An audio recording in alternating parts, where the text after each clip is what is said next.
On the 12th day of Die Hard, Rob gave to me. Are you lit? Yippee-ki-yay. Motherfuckers with whiskey in your eggs.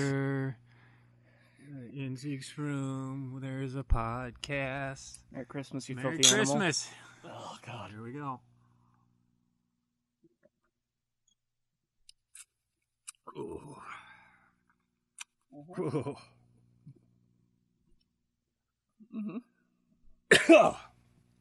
Just so y'all know, we did a... Dom DeLuise is not proud of us right now. Sweet little baby. We just did a raw egg and a shot of whiskey. Yeah, and it's clucking good. Yeah, that yolk is it kind of gets... Chewy? It's chewy? Well, it's like... It gets to like in your throat, and then it's like... Kind of bubbles by there. That was delicious. That is a Christmas delicacy. Talk about eggnog. Ooh. Oh, that's going to linger. Yeah, it's a good way to start out the podcast. All right. Well, on this week's podcast, it is our 12 Days of Die Hard Christmas Spectacular. Merry Christmas, everyone. Merry Christmas, everyone. Happy Hanukkah, too. Kwanzaa. Yeah, and as long as you celebrate Die Hard with us, we're good to go. So we covered 5 films, much like our Halloween special. Holidays. And which one would you like to talk about first? That's it. Hopping right in, are we? Well, sorry. There's another aspect of this podcast that I was overlooking, and that's that we're for the first time in this podcast In recorded history, we're in the same room, in the same time zone, same kneeling by the same bed, state too. In the same state. Yes, we're not. We should do the podcast over a borderline sometime, but this is not that time. We could go to the Four Corners. We should. That's Rob is home for the holiday, and we are podcasting on Christmas Eve. So in Zeke's room, it looks like an antique store in here. It is. It looks like an antique store. It's my childhood bedroom that we are currently casting in, and you're welcome. You're all welcome to join us in this room right now. There's a lot of fun stuff in here. What do we got here? I see JFK. I see George Washington. I know I saw Lincoln. Yeah, there's a Lincoln. Another Washington, I think. More Lincoln. Constitution. There's the whole Constitution over there. Zeke is wearing his assless red and white chaps, Christmas chaps. I bring the blue. I got a question for you. Shoot. Parson Brown, who the hell is this guy? So I don't know. I was actually going to ask you if you knew who Parson Brown was. No way. I was, because I was thinking about it. We were singing carols the other day. Uh-huh. And I didn't know if I should know who this Parson Brown fellow was. I mean, why are they comparing him to a snowman? I mean, was he a cold man? I feel like he was must have been very frigid and round in shape. Pretty ugly looking guy. and possibly really long nose. And very skinny arms. Cold black bony, eyes. very bony arms. And a very long Pinocchio-esque nose. And sometimes oddly shaped genitals, depending on who built him. Yeah, that's a good point. So, thanks. Sorry for the ladies. Pointy. Maybe he isn't someone that we should, ask about. Maybe it's good that we don't know. He must have been a crooner. He just had a voice. He just had one of those voices that you just couldn't walk away from. Yeah. I mean, who do you think the Parson Brown these days is? You. I'm Parson Brown.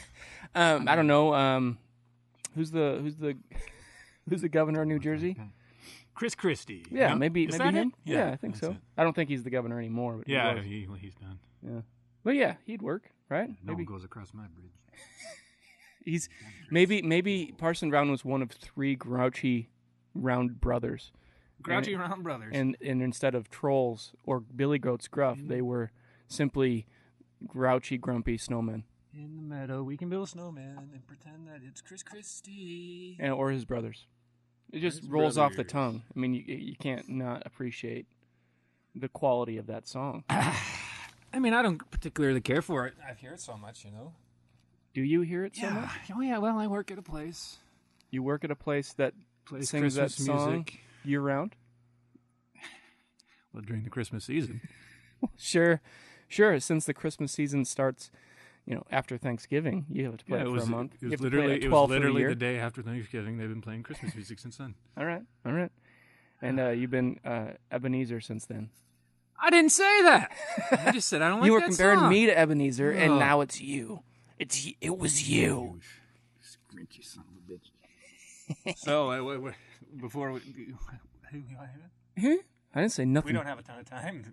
We have all the time in the world. Schmoozin'. Schmoozin'. What are your holiday traditions? What do you do around Well, the we Hanson usually house? we usually kill time until everybody who is able to be here is here. How do you do that? We watch a lot of films on a regular basis in this house. So they're Christmas themed. We make a lot of baked goods. We eat a lot of said baked goods. We have friends over who are also in town, and you know, not necessarily avoiding their own family, but looking for a break to play games and catch up. We do a lot of board gaming, and then we usually have a few cocktails, like we both do in our hand right now. That's true. No eggs this time. Sans egg. No, this is sans egg. We had the egg. We celebrated, and now we are having a regular chaser. You know, it's probably a healthier option of the drink, though. Yeah, I mean, you're getting some good protein there. You know, it wasn't so bad. I mean, it just tasted like whiskey, really. I didn't really taste the egg. I felt the egg. I certainly felt the egg. So did you get it down in one gulp? No, it was close, but no, I sure didn't. No, I didn't either. And last time I got it all down. This time it kind of got hung up in there, and I had to chew it. It was not. It was not ideal. Was it partially developed? There was a right way to do this, as seen on Loose Cannons, and there was a wrong way, as seen by what I had just done. Yeah. So, ladies and gentlemen, the both listeners, of you, the two of you out there, listeners of the podcast. So this podcast will come up before Zeke has already done one of these shots, chronologically out of order. But when you hear the Loose Cannons episode, that was the first time in actual recorded history. Yeah. I don't know about that because we saw Dami do it. Dom DeLuise did it. Anyways, okay. 40, right. 50 years ago? Maybe I have that in my notes. 90? You can see. Well, it's like 30 years. I don't have the date written down on my notes. It's like 30 years. Yeah. All Quit right. looking. It's 32. I will concede. 32. All right, I concede. 31. It's not like we shouldn't have 27 and a half years, obviously. Oh, boy. Did Santa come here yet? Santa has not come here What's yet. your favorite Christmas song? Actually, I found out about 6 years ago. I was asked what it was, and I couldn't think of one offhand. It is in the deep midwinter. What the hell is that? I don't think that we can play it.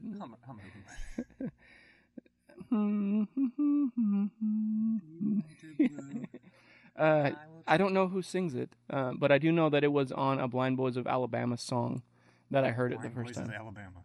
Yeah, you're not familiar? No. Yeah, it's a musical group from Alabama, and I think several, if not all of them, are actually blind. I was going to say, how's their vision? Not great. Not great. Huh. What's this song called? In the Deep Midwinter. In the Deep Midwinter. Yeah. Lonely winds will blow. Yeah. Just southeast of Tennessee, to southwest of Tennessee. It does seem like the winters are probably too bad down there.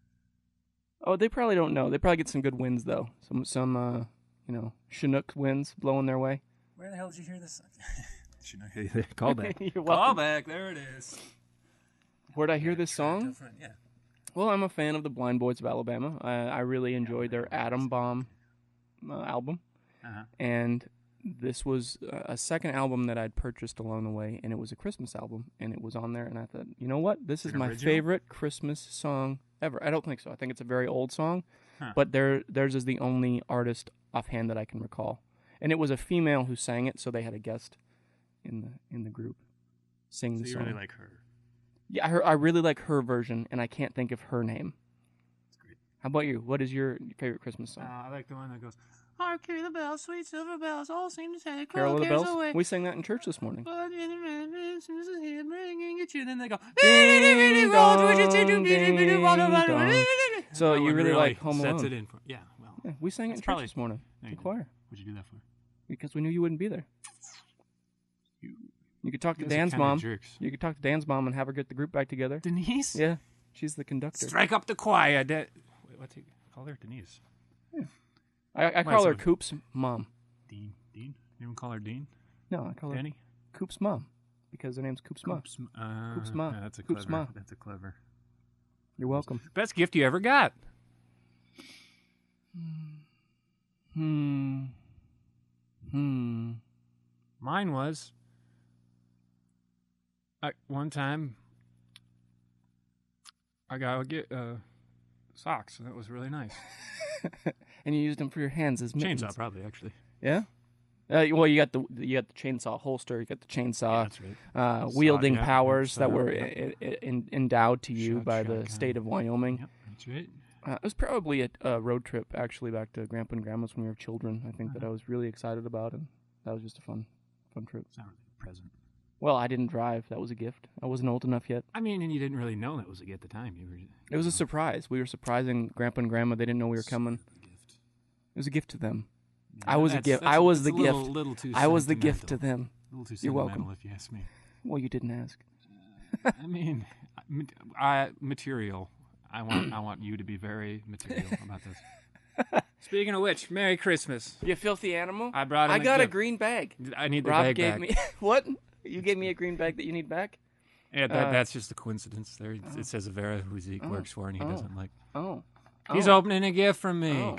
It is some sort of contraption that I would wear on my keep, belt. Keep that shut. Not this. I got a cord.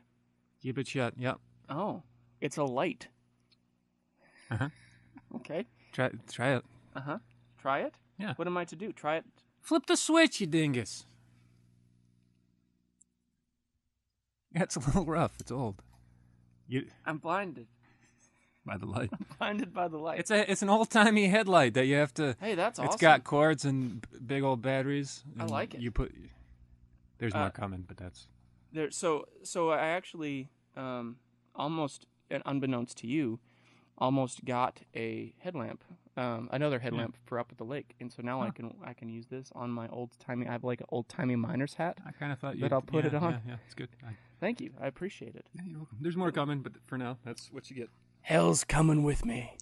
You tell him more's coming. All right, what are we doing today? What is hell's this? coming with me. What is this? The 12 Days of Die Hard.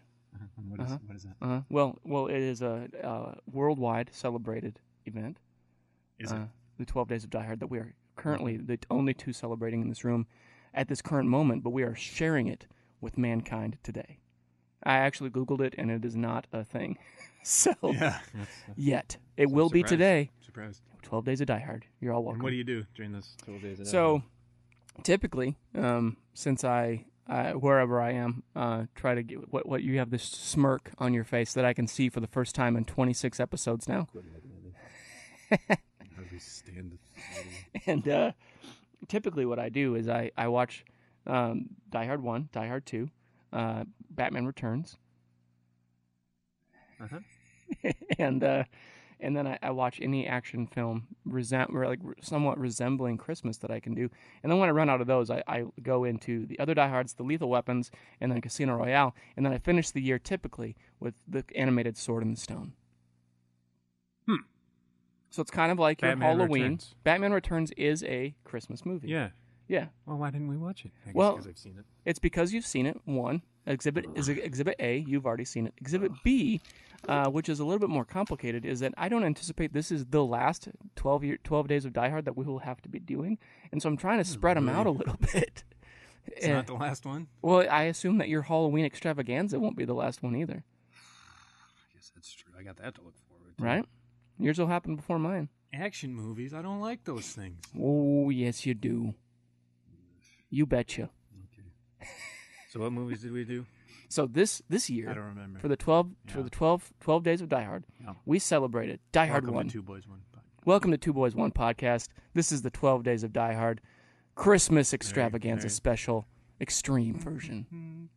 Ding ding ding ding ding ding ding ding ding ding ding ding. Oh, really? In the cold, dark winter, when you're blind in the bleak midwinter in Alabama. So this year for the 12 Days of Die Hard, we covered Die Hard 1, Die Hard 2. 2. Angels with Dirty Dirty Faces. Reindeer Games. And Black Christmas. Yeah, you see, you knew. And which one would you like to start with? I started with Die Hard. Die Hard the first. Starring Bruce Willis, Severus Snape, Carl Winslow, and a Japanese man that looks like Gilbert Gottfried. It does a little bit. It didn't last long. No, he served his purpose early. I guess so. Mr. Takanoshi. Takagami. Origami. Mr. Origami. Yep. Nakatomi. I wasn't too close, was I? Well, Samsonite. Missed it by that much. That was way off. Is that a Christmas movie? Seems like it could be a Christmas movie. There's winter. Yeah, it's close. It's close to Christmas. It's not action. There are action sequences. There are guns. What would have happened if they would have shot you in the face? Where he pulls that guy's heart out, too. Yeah, it's like see? a little like Kung Fu. I'd say action comedy. We can classify it however we'd like. And next year, we might have to turn to that and Batman Returns. Okay, this is really... You know what? You look at me like right now, this is a problem. I could have, in next year, maybe it will happen. Paul Blart is technically a Christmas movie, you are welcome, sir. You are welcome. Don't you fucking dare. Don't you fucking dare. Oh, you're welcome. Have you seen it? Oh, I certainly have. Have you not? No. See, it qualifies. Oh, man. Die Hard's a wonderful movie. See? Really thoroughly enjoyed it? Yeah, oh boy. Yep. All right, so go ahead and do you want me to do the actual synopsis first, or do you want to tell me what you thought it was about? Go ahead, synopsis, always first. Synopsis me. So... Synopsis me's me. Serious Snape me? Is that? Synopsis Smee. Smee? Don't try to stop me, Smee. Smee, don't try to stop me. Don't you dare try to stop me. Smee, stop me. You know what? That could almost be a Christmas movie. No, couldn't. Why? Doesn't it happen around Christmas? Yeah, I guess you're right. Doesn't it? I forgot about that. Aren't they home for... Yeah, well, yeah, but then they're on a damn tropical island. Well, sure, but Christmas happens in Hawaii, too. Well, it shouldn't. Well, all these technicalities Christmas should only happen in snowy places. In your hearts. It snows in your hearts. And in Alabama. Evidently. Was it Arkansas? So I think it's a bleak snow in Alabama that happens, and that's why it's so frigid there. Well, you don't need to look at. He's sitting here trying to look it up on his phone. No, you know what it is. All right, well, I'm going to give you the official synopsis. All right. So John McClane, officer of the NYPD, tries to save his wife, Holly Gennaro, and several others that were taken hostage by German terrorist Hans Gruber during a Christmas party at Nakatomi Plaza. Yakamoto. So that's the official synopsis. That's it, huh? That's all they give me. Didn't mention Carl Winslow or Japanese. Japanese. Gilbert Godfrey. No, it didn't. It's tough to recognize Japanese Gilbert Godfrey when he doesn't have his arm over his head looking into the sun. And that's the only image that comes to me from Gilbert Godfrey. So I saw him do stand-up one time, and the whole set, he had his arm over his head, and then he was squinting into the sun. Yeah. Yeah, he's a squirrely dude. Gilbert Godfrey. Let's hear yours. No, I don't have one. He's a real problem child. Polly want a cracker? Oh, right, because he was... Iago. Anyways, okay, what do we got? Go ahead. What was your synopsis? Oh, there's this cop, and he's from New York, and he's going to L.A. to see his wife because he's kind of estranged from her because she got a job over there in L.A. But he stayed in New York, and now they're kind of on the fritz. And he flies over there, and he's going to a Christmas party where she's working in Scotch and Maury's closet. And it's this big building, and unfortunately, there's this Severus Snape guy. His name's Hans Gruber, and he's German, but he doesn't have a German accent. And he's taken over the whole building because he's trying to get into the safe. But John was in the ceiling, so he was able to foil him pretty good. And then Carl Winslow, he thought there was a fire there, so he came, and then he's friends now with John McClane. And they're foiling Hans Gruber. They're tinfoiling him. Yeah. And then they get in the safe, and a lot of them died because John killed them. And he ran out of cigarettes, and that was a problem. And he gave one to Hans, and that was I felt bad for John because he had a tough time. And then they got in there, and they were getting a bunch of pieces of paper. Mm-hmm. And then he threw out the money bonds. And he fell down a mine shaft. Well, it wasn't he fell out the window, Nakatomi Plaza, to his death. And then there was a real sleazy guy too, but he got killed. Which one was he? He was trying to bone in on his wife. That guy. Oh yes, okay, yeah, we'll get to that. And they were just wanted papers. Yeah, I mean, it wasn't like print paper. Were the government, was it like treasury bonds? Yeah, it's treasury bonds. Gotcha. So actually... That was pretty good, huh? Yeah, it's spot on. I love this movie, and not just because it's a Christmas movie, but it's just a fantastic action movie in general. It's based on Thorpe's book called Nothing Lasts Forever. Oh, I didn't realize that. Yeah, and the actual, history could have been changed forever because there was a film starring Frank Sinatra. Yeah. Well before this, that was based on Thorpe's book, The Detective. Okay. And it was the same character. It wasn't John McClane, but the name. I mean, the character was the same, based off of Thorpe's books. And they offered Frank Sinatra this movie, and he turned it down. So this could have been a disaster. Yeah, that would have been. How old would he have been at that time? Old. Yeah. Yeah. Huh. I don't know. Old Blue Eyes was literally old Blue Eyes. And they ended up giving... motherfucker. as he falls down and can't get back up. He's yelling at kids on the front porch who are terrorists. Mm-hmm. So they ended up giving Bruce Willis $5 million for this movie, which was unprecedented at the time. Yeah. Nakatomi Tower was actually owned by Fox, and it was under construction. They charged themselves rent to shoot in there because it was unfinished at the time. Okay. And then this was Snape's first film. What's his Alan Rickman. Rickman. Yeah, this was his first movie. And so they were pretty old. The scene, relatively. Well, I mean, compared for introducing, he didn't get an introducing credit, which I still don't quite understand why. Mm-hmm. But it was his first feature, and the scene where he is running into John McClane on the roof and they share a cigarette. Yeah. That was not written into the script. It was planned last minute because they didn't realize how good Alan was at doing an American accent. Oh. He's pretty good at a German one, too.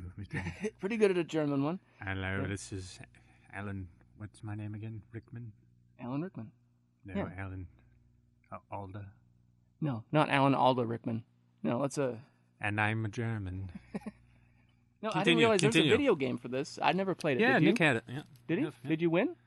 I don't really remember. It was so you tough. weren't at all interested in watching the film that the game was based on? No. Not really. All right. Welcome to the party, pal. Trust me, I'm a cop. It's a famous line. What is it? So, do you want me to? Yeah. You want me to talk? Well, not really, but I'll let you. Jerk. Glad I live in Wyoming. Uh-huh. Okay. I don't know what I have for you. What is that? First with your toes. Fist with your toes. You gotta make fists with your toes if you're oh, right, and then it airplane works, sickness. and then it works later, doesn't it? Yeah. And the nice part about that is if you make fists with your toes, it means you can fight twice as many people. It means you can punch twice as many people. It's a good thing you ran into that guy. It's a good thing that you knew, yeah. Yeah. That's handy. And so that's just kind of, the TSA has changed a little bit. Like, he had a pistol on the plane. That was my next note. Yeah. Cops get guns on the plane? Not anymore, pal. Do you think that was true? Do you think they... Oh, it was very lax pre 9/11, for sure. What about old DB Cooper? He got some airport security going. They weren't checking for guns? DB Cooper did change the TSA forever, but they still, he had his badge on him too, so I don't think it was uncommon at the time. Yes.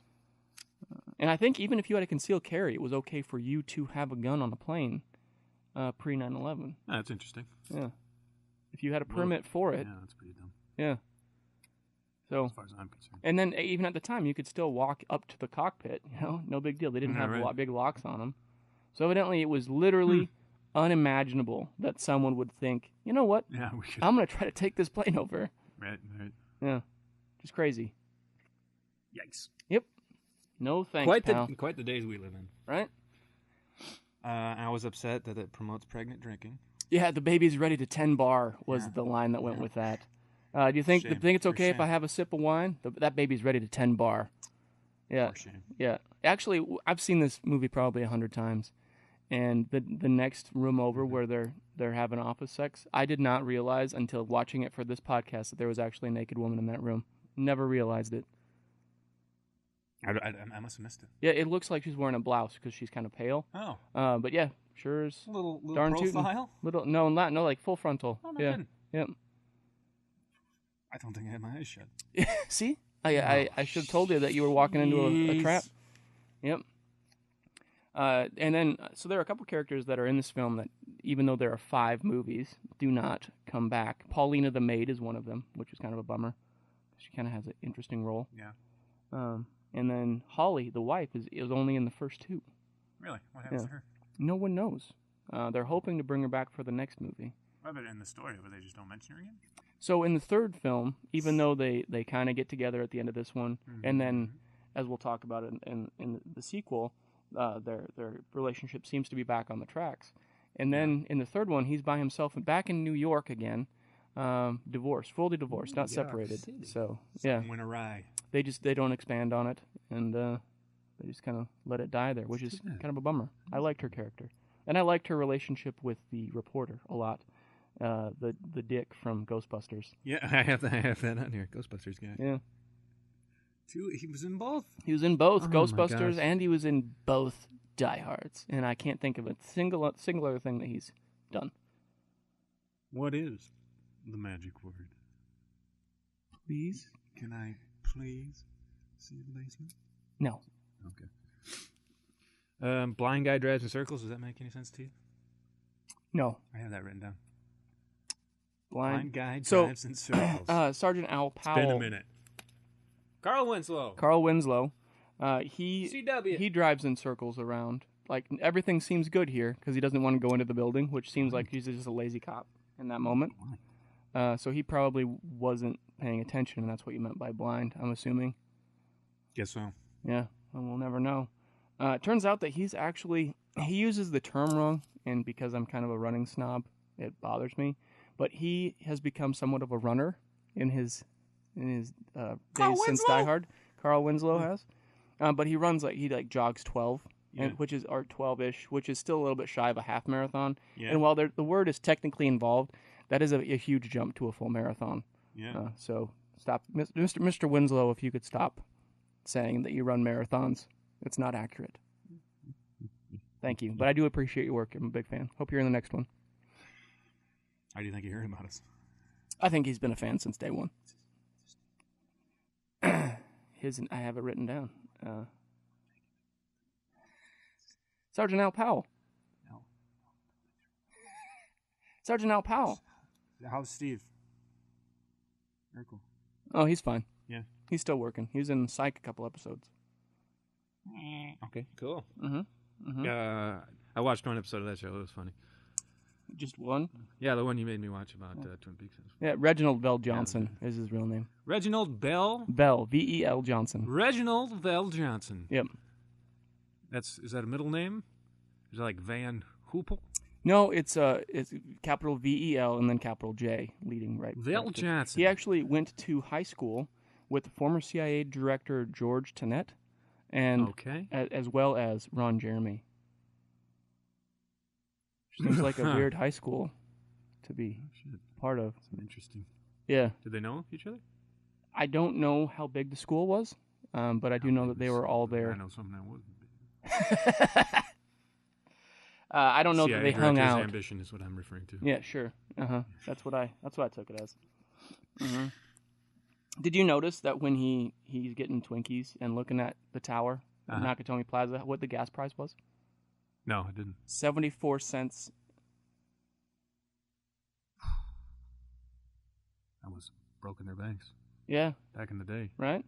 Hey, when we were juniors in high school, it was like 98 cents. Right. Well, what's interesting is every time I'm out in California, it's consistently $1 more for gas there than it is here, which means at the time, they must have been paying people here a quarter just to fill up per gallon. You must have made money. Jeez. That's crazy. Those were the days. Right? You not only they just got free gas, you got paid to take it. I used to be able to buy 3 bottles of soda with $1. Right? Oh. No more. Oh, my Ain't got time for that. Get too old for that shit. The fire's been called off, friend. That's what he says when he dumps the body out. That's a pretty good line. That's a good line. I liked it. Then he just Welcome to the party, pal. Trust me, I'm a cop. I promise I won't hurt you. Trust me, I'm a cop. Now I know what a TV dinner feels like. That was a good one. And then I had this one that I really liked. Trust me, I'm a cop. Oh, I haven't heard that one before. No. That works. That's a good one. 9 million terrorists in the world, and I got to kill one with feet smaller than my sister. So he has to go around the movie barefoot, which I thought was kind of a fun thing. And then they shot out the windows, and I was like, what the hell is he shooting the windows for? And I was like, all right. Oh, yeah, he's barefoot. He's missing his shoes. Yeah. What happened to his shoes? I don't remember. He had taken them off because he was making fists with his feet. Oh, right. And then the shooting started. Oh, my gosh. Yeah. Oh, that guy on the plane. Yeah, guy on the plane. Golly. Yeah. I liked it. Geronimo, motherfucker. That was a good line, too. I think you just like anything with motherfucker at the end. Well, yippee-ki-yay, motherfucker, is the line that made it famous. Trust me, I'm a cop, motherfucker. Call me Roy. A little better, motherfucker. Yeah, I like it. Yeah, that's better. I do have to take issue. That was a very small chainsaw that guy was using.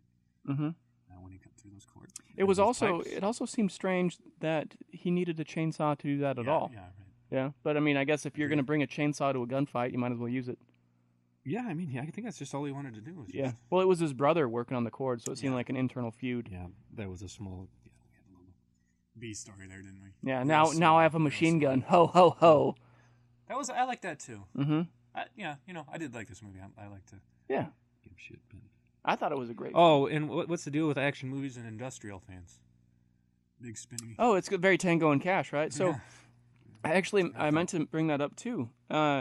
So they show it being shot directly by Big Blondie, and then it still keeps spinning.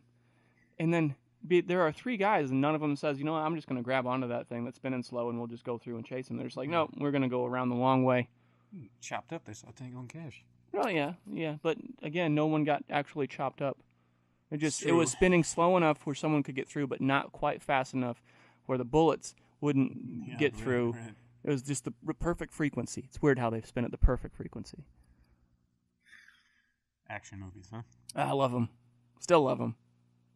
Do you think that maybe next time we do the egg drink that I should freeze the yolk and we could use that as the ice ball?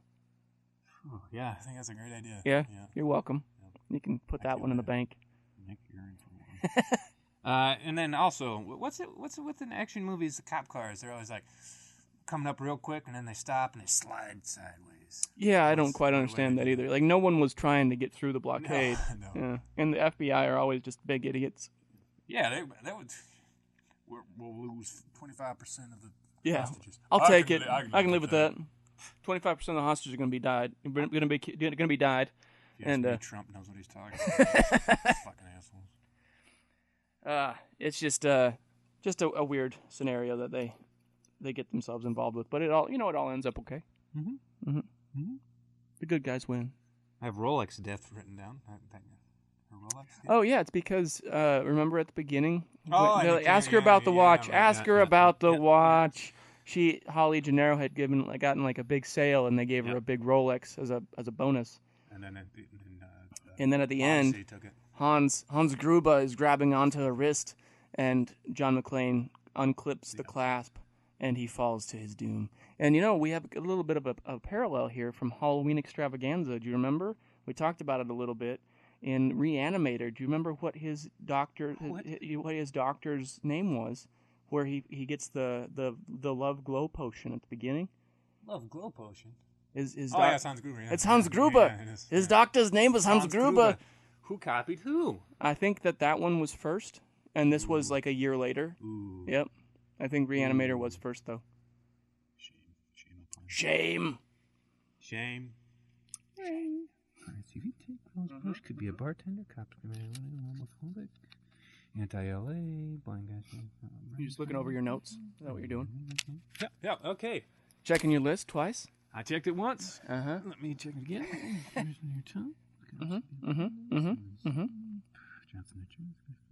Oh, the guy from The Burbs, the guy that was in the sewer. It's the guy from The Burbs. It's Tom Hanks' friends in The Burbs. And yeah, that's fun. The guy who was in the sewer. Yeah, and he's like, you need to turn the power off for the block here. Oh, yeah. I got the you. guy's like, I can't do it. He's in the manhole. Yeah, and then he's All from the Burbs, and that's a good movie. I did like the line, I'm going to kill you. Mm-hmm. I'm going to cook you. I'm going to eat you. I don't recall that. Yeah, that was a good one. John McClane says that. I had one I really liked. Trust me. I'm a cop. But what else would you possibly be? It's a good question. I don't know. Probably like a ducked scamp. I'm Just a little ducked scamp. just a little duck scamp. Duck skank. Duck scamp, not skank. So, what would you give this movie? I paid $2.99. Did you rented it? I rented it. Mm-hmm. I'd pay $2.99 to see it again. But that's not quite.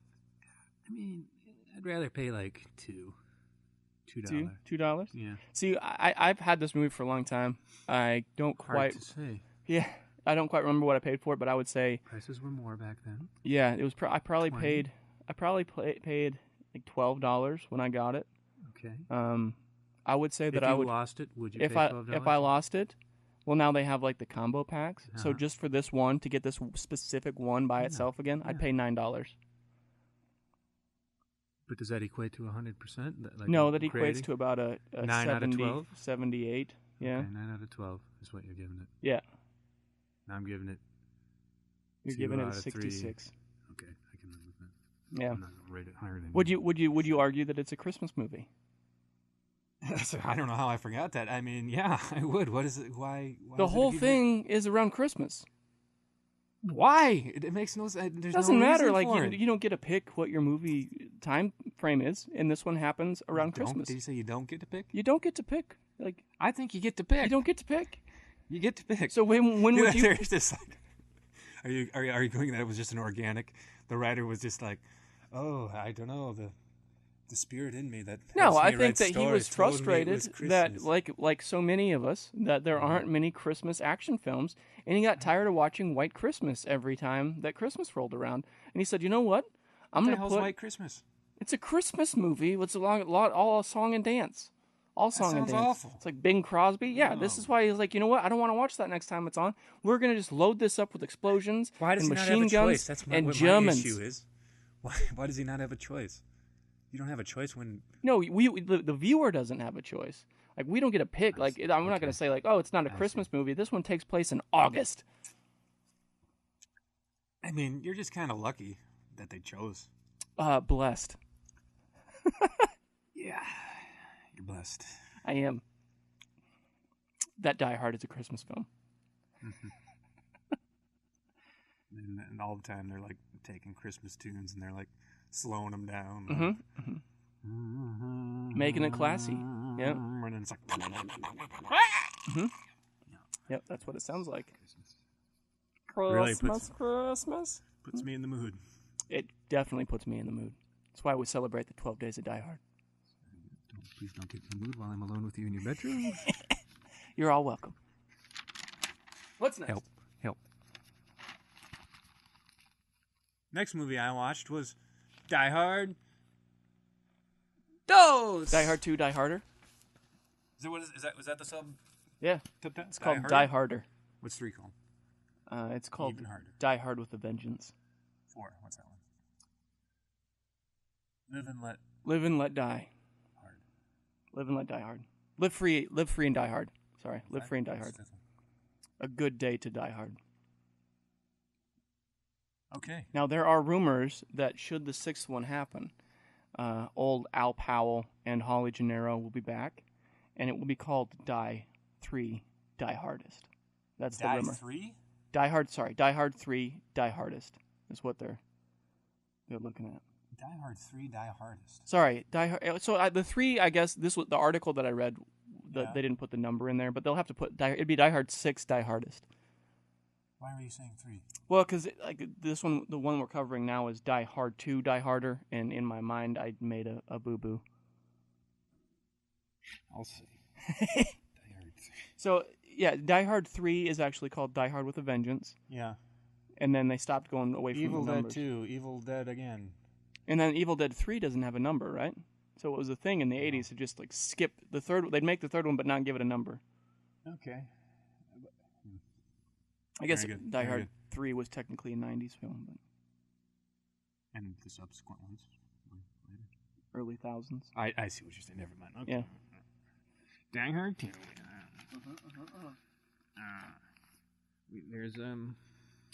There's this guy, and his name's John McClane, and now he lives in L.A., but he's in Washington, D.C. He's at his in-laws' house, Janetti's. What's her name? Gennaro. Janetti's house with her parents, and he's is he picking her up at the airport? He's picking her up at the airport. Yeah, because she's flying in to spend the holidays with John and the in-laws. And the kids. And then, wouldn't you know it, there's a naked guy. And he's taking over the airport because Colonel Stewart. Because Noriega's coming. Yeah, that's who the guy was based on, was Noriega. Noriega's coming to town. Noriega's coming to town. Yeah, just like Sandy. Yep. And unlucky for them, John McClane was there, and he got wind of it. I don't remember.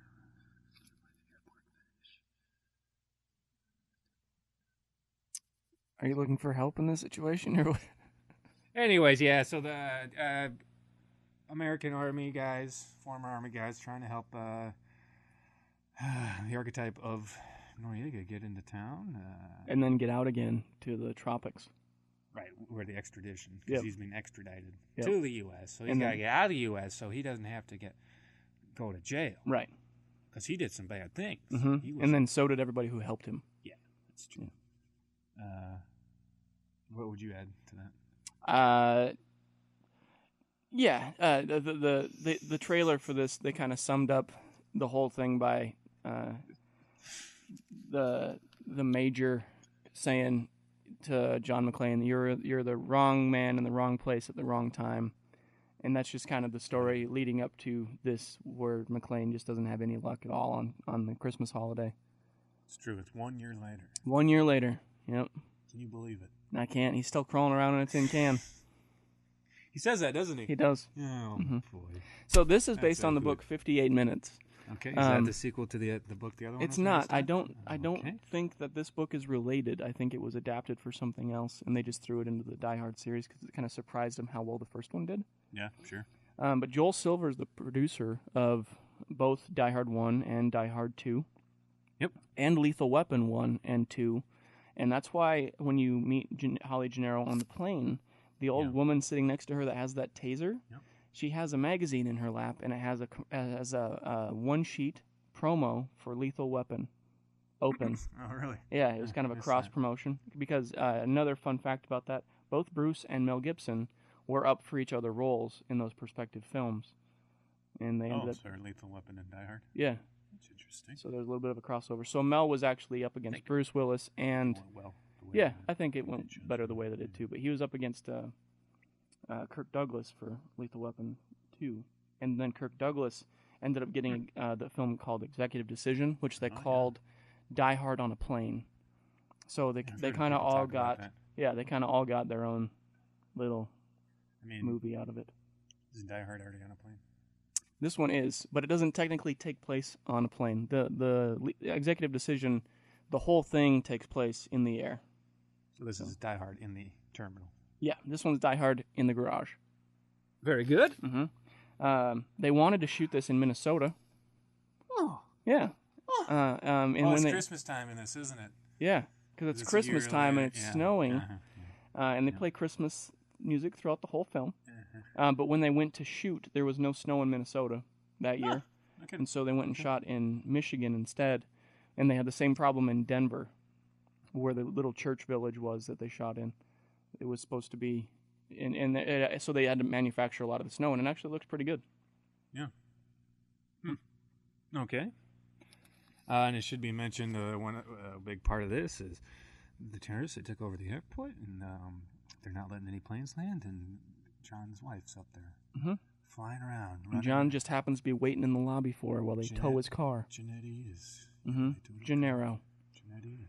So I did the Plane one. is running out of gas. I like this one better than the first one. Really? But the one problem that I still don't quite forgive them for is they make a point of Holly in the very first scene. She beeps Bruce or McLean. Yeah. And then he has to call her back. And the whole problem with the tower is that they're not able to call the pilots. Why don't they just call the pilots on their phones? That's a good point. But aside from that, I'm all right with it. That's a very good point. Yeah. Wish I would have thought of that. But you didn't. I sure didn't. I did. I have a little star on my paper. Oh, that means it's important. Mm-hmm. I also liked that they didn't show Holly's pilots in the plane. They show the stewardesses. Yeah. So we didn't know, because they show a lot of pilots who are having trouble, and then one crashes, and we don't know if she's dead or not, which is kind of nice. I was real confused by what they were doing with that plane that they crashed. They just gave them the wrong runway, and then they just sent it through the clouds, and it was higher than they thought it was going to be. They gave him the wrong elevation, so that's what he changed on that computer, and they were using that as an example of if they didn't cooperate, this is what will continue to happen. Yeah, the British people will die. Mm-hmm. Poor mum. Yeah, she just wanted to get home for the holiday. She didn't. She didn't make it. There was another chainsaw through pipes. Yeah, so they really Steel must have been a significant sponsor. Yeah. It's funny in the trivia they say that Black & Decker paid quite a bit of money to have their tools used by McLean in this, and they didn't fit them. Like the scenes were cut. So in the first time ever, the sponsor sued the film and won. It was settled out of court. Okay. Yeah, Black & Decker got their money back. That's good. But Steel didn't have to because they used their chainsaw to cut a cord again. Yeah, I did. Yeah. It's probably the same chainsaw. Actually, the tunnel's used below the airport where we meet Marvin, the janitor, who is one of the best characters in this film. Those tunnels were also doubled and used in Die Hard 4, Live Free or Die Hard. Really? Yep. They double as the Woodlawn facility. I don't know what that is, but that's great. Mm-hmm. You're welcome. They recycled it. Yeah, kind of a fun thing. Was it an on-site location, or is it a... No, it's an actual existing thing. I'm not sure what it's actually used for. So. On-site, so it's a place in the world. Yeah, it's a place that exists within our world. Okay. Yeah. Mm-hmm. I'm glad that it's not the same location in Die Hard 4, though. It's not the same. No, it's not the same airport. He didn't go back to the same. No, he didn't go back to try to catch a flight. And Die Hard 4 takes place on the 4th of July. Clever. Yeah. 4th of July. Mm-hmm. Mm-hmm. Clever. Mm-hmm. T-1000, he was in this. Who was he? I don't know. He's one of the henchmen. Oh. Have you seen this boy? That guy. Terminator 2. Yeah, no, I do like that combination of Colonel Stewart and then I don't think he got a name in this one, but they look similar. They do, don't they? And I just really, really enjoyed that dynamic. And then he had that's one of my favorite scenes within the film is that painting scene where they're on the little conveyor belt. Yeah, and he comes in through the air duct. He scurries across the floor, and then the conveyor belt brings his gun to him. Yeah, that was a little Temple of Doom. Yep. Mm-hmm. Fred Thompson, future presidential candidate, was in this. Really? Yeah. He was the guy in the tower. The main guy? The main guy. Really? Yeah. Huh. He ran against Mitt Romney within the Republican Party. When he... Yep. The year that it was Romney and Obama? Mm-hmm. Really? Mm-hmm. He died shortly after the election. It's probably good he didn't... Yeah, probably good.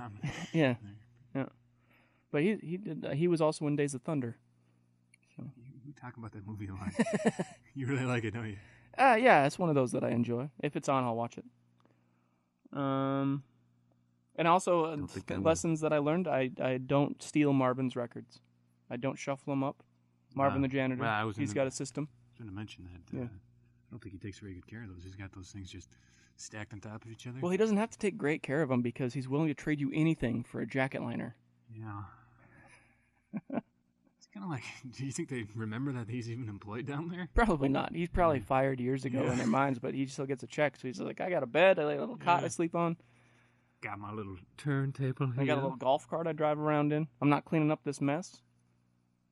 As far as John McClane's concerned, progress peaked with frozen pizza. I had to agree with that line. Say it again. As far as I'm concerned, progress peaked with frozen pizza. Mm-hmm. I do remember. That's when they're talking about how airphones exist. Yep. But not that pilots can talk to the tower. What do you think he'd think about, like, smartphones? Oh, he doesn't like them. In Die Hard 4, he actually covers that. Oh, really? Yeah. Uh-huh. It's a kind of They're fun. really handy. Oh, they are. They are very handy. But if you remember, like, it's on Valentine's Day. Does he ever like, use to call up Uber? I don't think he uses Uber. No. Lyft? No Lyft. He does use a taxi though, in Die Hard 5. Well, he could have used one of the Ubers. He could have, but he didn't. He's in Russia. So if you remember, about 6 years ago now, on Valentine's Day, Yeah. we were playing Axis and Allies at a friend's house. Mm-hmm. And I'd had a car accident that day. Yeah, I remember. That there were like 27 vehicles involved, Valentine's Day. I was the first car that went into the middle median. Yeah. And it was on ice. It was basically a Christmas film for Die Hard. Yeah. 27 cars were later involved. Too bad it was Valentine's Day. Yeah, right? You don't get to pick. I don't get a pick. You don't get a pick. Anyway, it was a pretty bad crash, and I'm in the middle of the two interstates, and gas is spraying out on my car everywhere, and the hypo was on the scene very quickly, like within 2 minutes, and he's on the shoulder on the other side of the interstate yelling at me to stay in the car, and I'm still dazed. I'm walking around in the snow, but I've done a sensory check, and like I know I'm not bleeding anywhere. But he's screaming at me from 2 lanes over as cars are still driving by to get back in my car. And I yell at him from where I'm standing, like, I've seen Die Hard 2. I know how this movie ends. What did he say? He just shook his head. When there was a break in traffic, he waved me over, and I rode around in the back of his squad car until everything was safe. Oh, that's good. Yeah. Why did he know the gas was coming out of there? No, there was no way to see. Yeah. You'll be fine. Yeah. I was like, there's gas spraying everywhere. I've seen Die Hard 2. I know how this movie ends. And then you still came over to play Die Hard or Axis and Allies for some reason. Yeah, I was a little... yeah, you were shell-shocked, for yeah, sure. Yeah, a little squeamish, but it was fun. Yeah. You should have stayed home. Well, I mean, I went home later. That's no big deal. Like several hours later. Yeah. Do you have any other notes on this one? I mean, there's a lot of airport/plane stuff going on here. Mm-hmm. I always think if you see something, you should say something. Oh, I feel like a lot of people are seeing things, and they're not saying That's true. things. That's because they don't know that they should do that. You should tell people that slogan more. See something? See, I guess I made a boner. We're not to that movie yet. So the whole thing is kind of the one thing with Die Hards that I do really enjoy is he's just a regular guy that sees something and decides I'm in a position to do something about it, and he won't just walk away, which is a source of frustration. More than a regular guy. Well, he doesn't have superpowers or anything. Like he's not beefed up. Okay. You know, he's not anything that a regular person isn't. But he does follow things through to an aggravating degree, and won't let them go. So that's something that I like. These are like situations that, while extreme, a regular person could accomplish. And then, like with that train in France where the Marines did exactly this, and then in Las Vegas where that cop was actually like scurrying people to safety, like there are real situations where like Die Hard actually comes to life with a real person. Right? I like that. To a lesser extent. To a lesser extent, maybe sure. one scene. Yeah. Well, I mean, it's not a whole movie worth, but it's still it's still impressive. I can respect that. Yeah. You're looking for a note. I'm not sure how much longer I can. The ejector seat part. You liked it? No, Yeah. You want to try it? It'd be a great ride. Yeah. I mean, come on. Just So put that stuff in there. Just be like, oh, we need. Yeah, That's like a crystal skull Indiana Jones in the. It's not that. Nothing's that bad. Come on now. That's not appropriate. I want to hit you. It's not the one thing with that scene. I mean, I didn't have a problem with the ejector seat. That's kind of a James Bond situation. But I did not like that the grenades that were thrown in there waited about 15 seconds before they exploded. Slow grenades. Yeah. He's like, he knew he had a lot of time. Yeah. I looked around a little bit. Yeah, took some souvenirs from the cockpit. You know, not sure you're going to be in a cockpit with Noriega anytime soon, so just jump out. Yeah, what was with those grenades? They were slow. Slow grenades? Slow grenades. Yep. And even the guys that threw them were like, all right, we should get out of here before they go off. Yeah, and they're like, he's dead. Yeah. He's definitely dead. Yeah, he's got to be dead. I didn't see that going. Yep. Oh, and the whole plan relied on a prisoner hijacking the plane? Well, there were only 3 people on there, so, yes. I mean, what if Noriega hadn't, Well, they were still bringing him to that airport, so the plan could have, changed a little bit had he been taken. There just would have been more cops to deal with. Why is it Christmas? Because I'll give you Christmas needed. They needed snow. Christmas needed more action films. No, Christmas. It's a year later. He was still famous. What are the odds? Chances. What are the chances? That's what I almost said both of them. I don't know. Pretty good, I think. Mm-hmm. Where's the fucking door? Was that a line in there? I have it written down. No? I don't remember that one. Well, fuck you. Yep. Anything else? Yippee-ki-yay, motherfucker. Yippee-ki-yay. Yippee-ki-yay. K-yay. And they always refer to him as, hey, you John Wayne. Did they? In the first 2 films, they always think, like, hey, cowboy, you John Wayne? Yeah, Call me Roy Rogers. I don't like John Wayne. Well, he's John McClane. I thought this movie was okay. What would you give it? I paid $2.99. Mm-hmm. I'd probably give it $1.50. I liked it less. So that's liking it more. No, that's sorry. The last one you rounded down to 2. Yeah, you liked it less. So I like this one more. I think I would pay $10 for this if I lost the copy that I have. But you'd only pay $9 for the first one. Interesting. But I'd pay $1 more to have this one if I lost it. You'd rather have 2 than 1. You see what I'm saying? 2s are better. In this case, 2s are better. In a lot of cases. No, not in a lot, but in some. In this one. I like Ghostbusters 2 better than the first one. It's interesting. I like them both pretty one's not bad. I mean, but I think I like the second one. 2's better. Texas Chainsaw Massacre 2 is better. Should we sing a little Christmas carol before we go on the next song? Sure. What are we singing? Let's sing Down in Alabama, winter's bad. You ready? Uh-huh. Hit it. Down here in Alabama, the winter's bad. Santa can't find my house. That was good. That was a good musical break. Yep, that was it's an ad break. We forgot to put the ad in. Sorry. All right, so what'd you watch next? I watched Reindeer Games. Uh-huh. Reindeer Games. It's a 2000 film. It was actually supposed to come out Christmas of 1999, but it was delayed 3 months. I think it actually came out closer to Valentine's Day. Right after Y2K. Yep. Mm-hmm. I'm glad it wasn't affected. Right? So, scary time for them. Go ahead and jump right in on this one. Yeah. God, you better give the synopsis on this one. I don't think I can even. So this is about 2 inmates, one who's Nick and the other who's Rudy. So they're supposed to represent St. Nicholas and Rudolph the Red-Nosed Reindeer. I didn't catch that. Oh, God.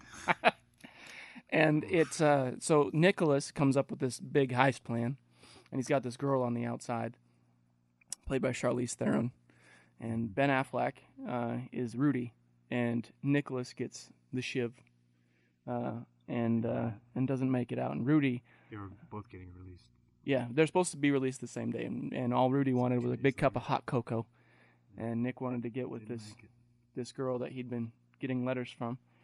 And instead, he gets the shiv and doesn't make it out. So then Ben Affleck pretends to be him with Charlize Theron. And then Gary Sinise, who is her brother in this movie, kind of. Fake brother. Kidnaps him, and then it turns out that Charlize is in on it. And they're underwater while they... Evidently, like Frankenheimer has this weird thing about people being shot at on ice and falling through the ice. And so that happens. And then it ends up being not a double cross, a triple cross by the end of it. And I actually thought that you would apply for a stay on this film and say that you misheard me and that you were going to celebrate Reindeer Games so you could watch When Harry Met Sally. But it didn't happen. So you could have had Reiner Games. Well, When Harry Met Sally is the sixth movie. And then Die Hard would be the sixth film. Circle around. Y sale circle. Mm-hmm. Did you mention anything about the casino? I don't think you did. So I was going to wait for you to get all hot and bothered about it, because the reason that this definitely classifies as a Christmas action film is because there are like 6 Santas all decked out with machine guns. Christmas time? Yeah. Yeah, so you have, name another film where you have Santa and a machine gun. Point Blank. What's that? Gross Point Blank? No, the one with Swayze. Patrick Swayze. And Keanu Roadhouse? Reeves. Keanu Reeves. Oh, no, you're thinking, yeah. What's that called? Blank. No, it's not Gross. That's Blank not. Man. It's Point Break. Point Break. Blank Man. They're not Santa. Are they Santas in that?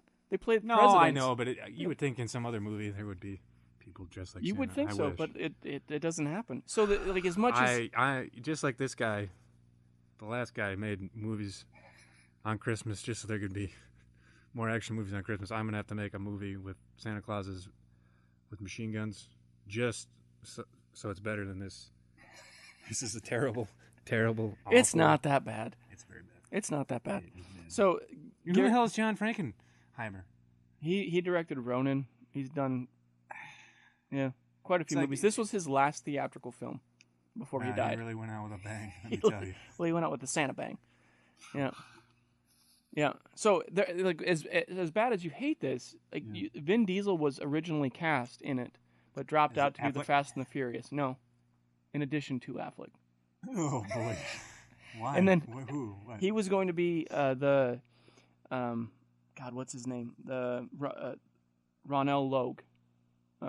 He was going to be his character, Donald Logue. Who was? I can't remember his character name. He was just part of the Gary Sinise gang. Okay. And so, like, as bad as you hate this, you think Gary Sinise has an Oscar nomination. Charlize Theron has won an Oscar. Ben Affleck has won an Oscar. And so has Isaac Hayes. Isaac Hayes won an Oscar. There are 3 Oscar winners and 1 Oscar nominee in this movie, and that's just the cast in it. See, don't be so naive. Next week we'll be watching a movie called Sextet with Like quite 7, a few, yeah, quite 7 a few Oscar nominees. popular, and also I'm not being I would naive. say, Yeah. Oceans 12 and 13, lots of famous people, lots 12 of and 13 were a and mistake. they're pretty Yep. bad No, you're movies. not wrong. I just like I watch this at Christmas because it has Santa and submachine guns, and it's a Christmas action movie that qualifies for the 12 Days of Die Hard, and it's not that bad. Ron Jeremy is also in this movie, Was he? which is Missed a him. connection from Die Hard 1. He plays prisoner number 1. Huh, I missed it. Yeah, What does he do? he's just in jail. He's in a cell next to them while they're talking about what they want to do. Do you see him? Briefly, Briefly. yeah, Is he wearing his pants? he's wearing his pants.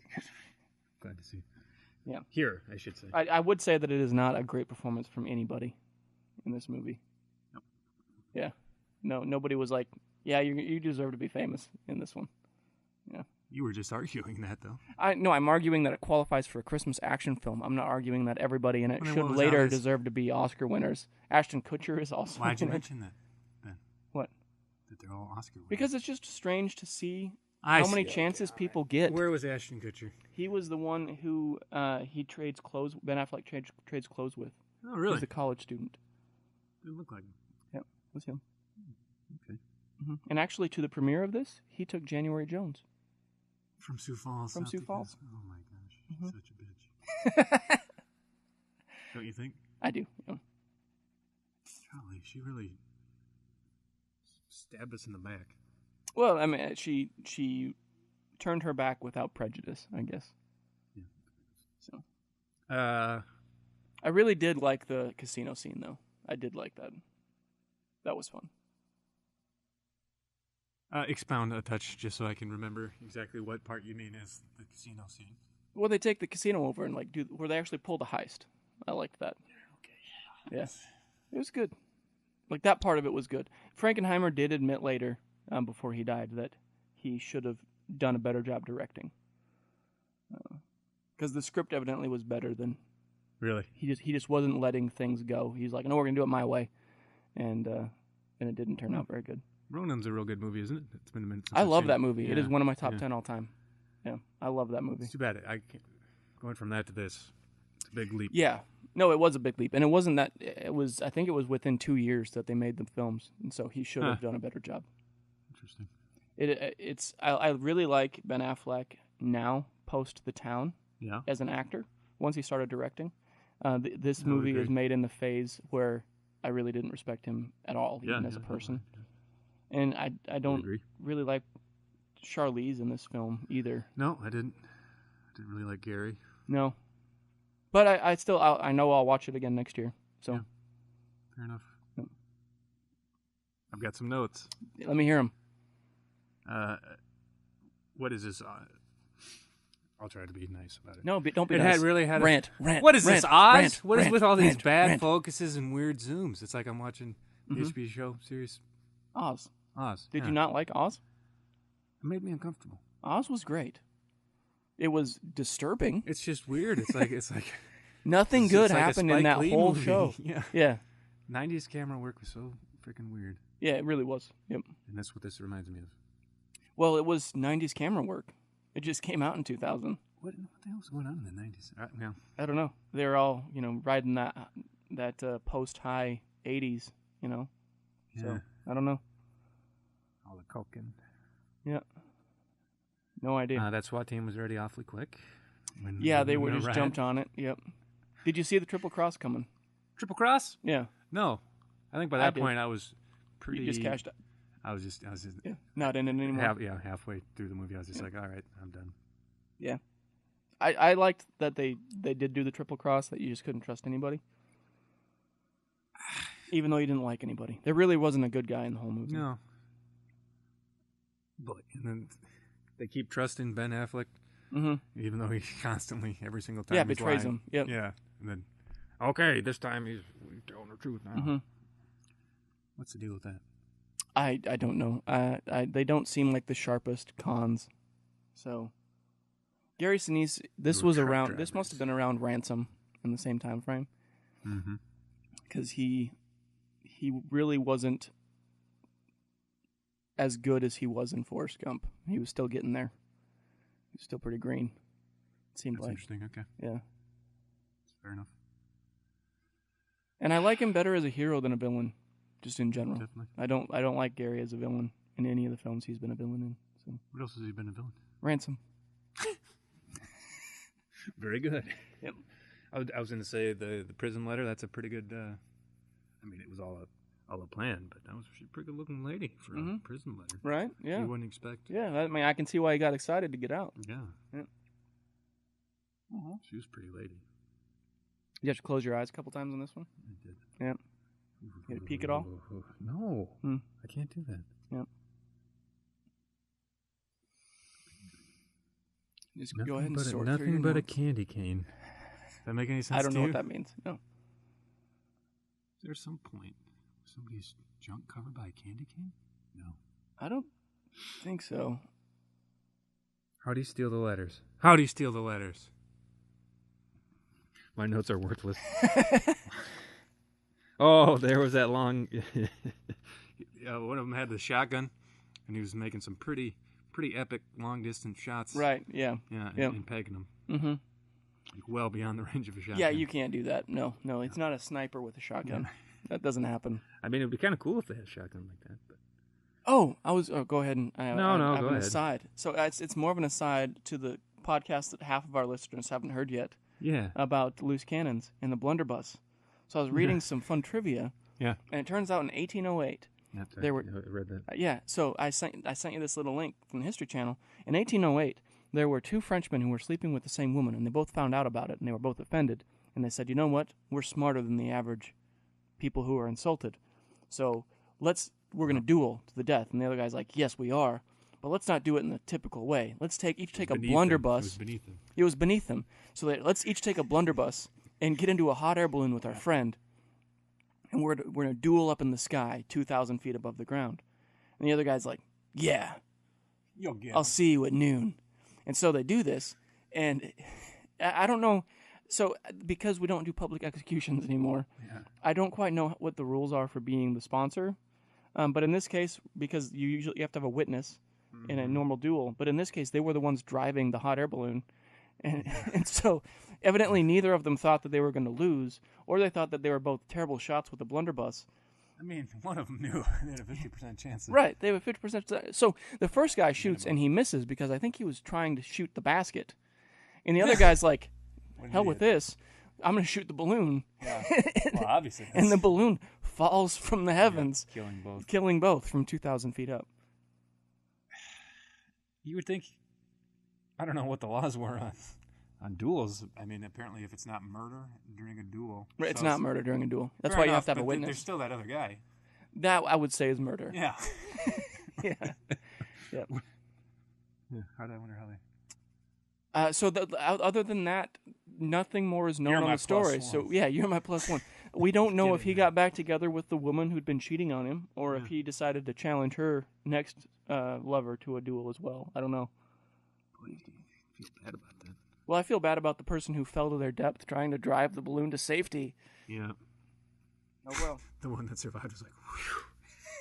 Jesus. Yeah. And why would you aim for the... Like, it's kind of what you're talking about with the shotgun, though. Like, why would you aim for them specifically when you just pop the balloon above them? I don't know how... 1800 Frenchmen, I guess. French. There you go. Forgot about that part about it. It's everything you need to know.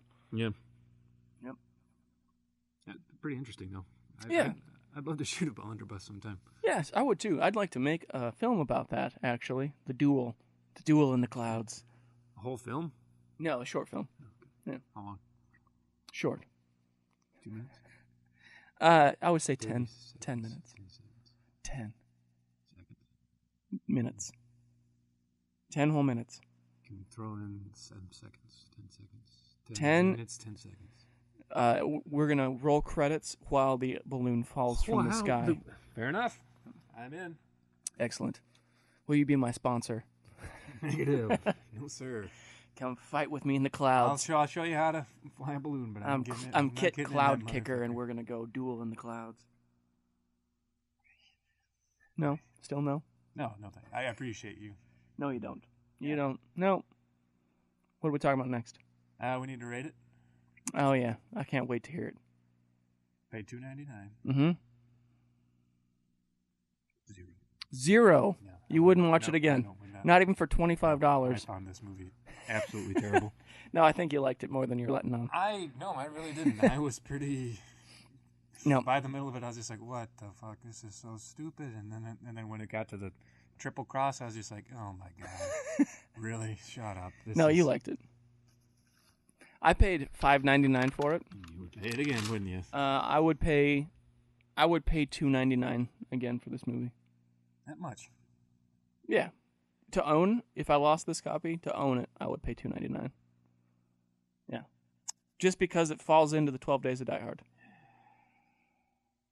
It wouldn't be the same without it. Did I already say this is the only one I really feel like is like a Christmas action movie? You did not say that. Yeah.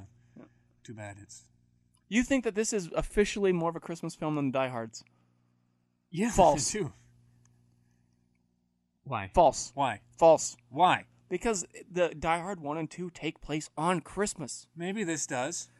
Well, I'm assuming it does because they're in Santa suits. Yeah. Yeah, but that still doesn't mean that it's more Christmas than... Like, was last year more Christmas than this year? No.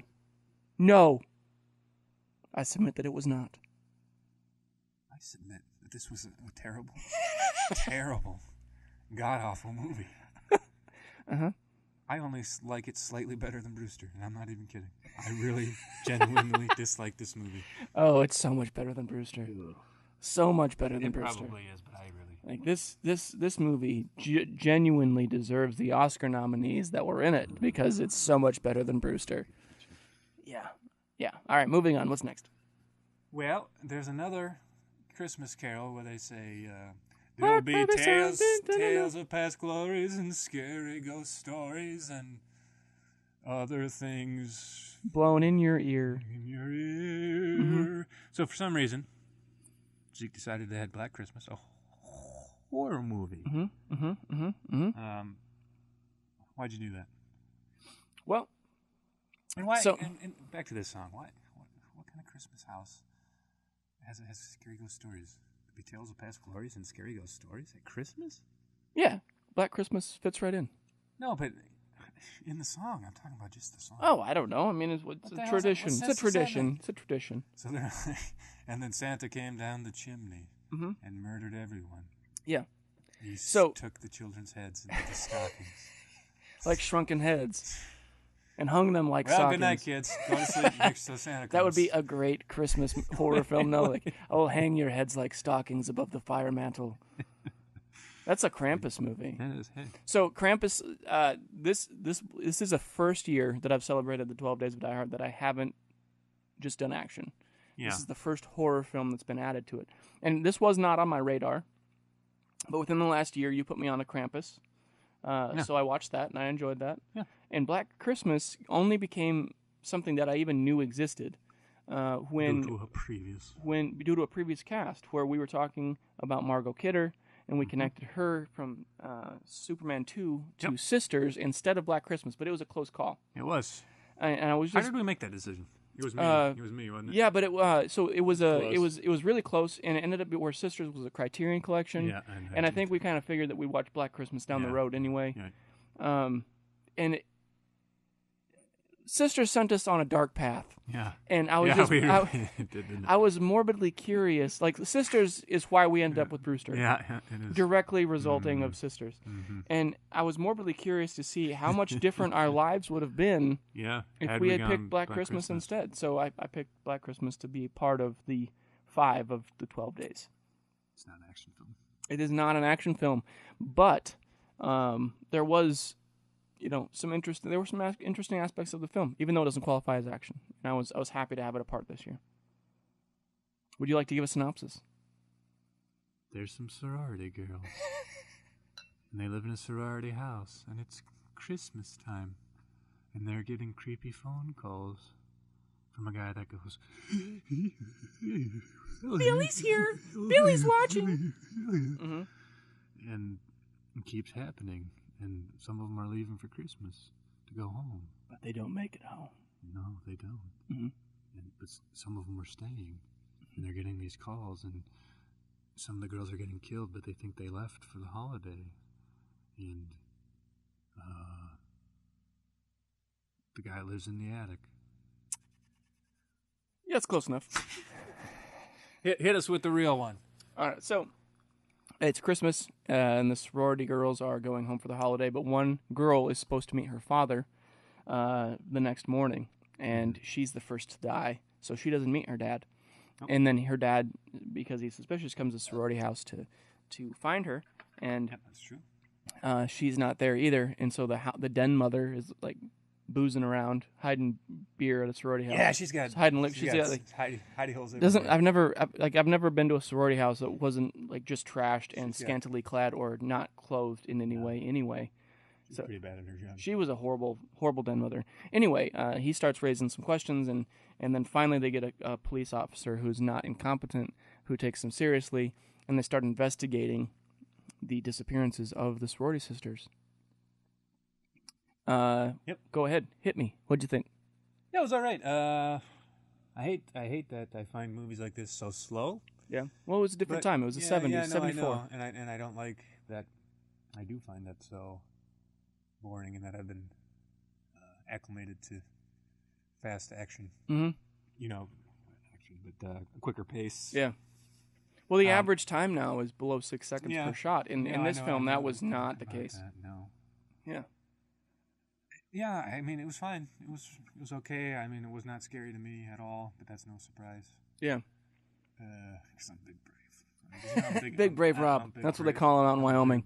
Big Brave Rob. There goes Big Brave Rob. Look at him. He's wielding his chainsaw. Go get him. The badgers just cower. Yeah. I hear. Well, that one. Yeah. Yep. As far as the plot goes, yeah, it was all right. I didn't find that to be particularly it wasn't a strong plot.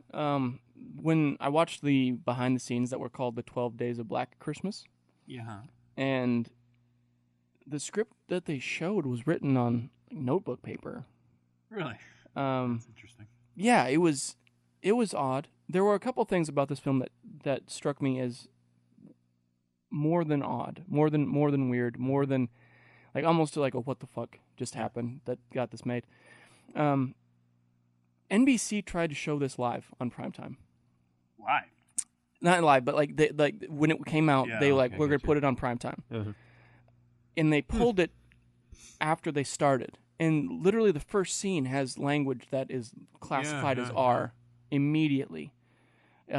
Several things were grossly inappropriate. They did start to air it? They started to air it. And then they got, and then they pulled it. Yeah. Interesting. Huh. Which I don't quite understand. This was Elvis's favorite movie, and he watched it every Christmas. And his family in his memory still watches it every Christmas. That's interesting. Yeah. It definitely, at the time that it was made, I think it probably was terrifying. Yeah, sure. It definitely directly resulted in Halloween and Nightmare on Elm Street.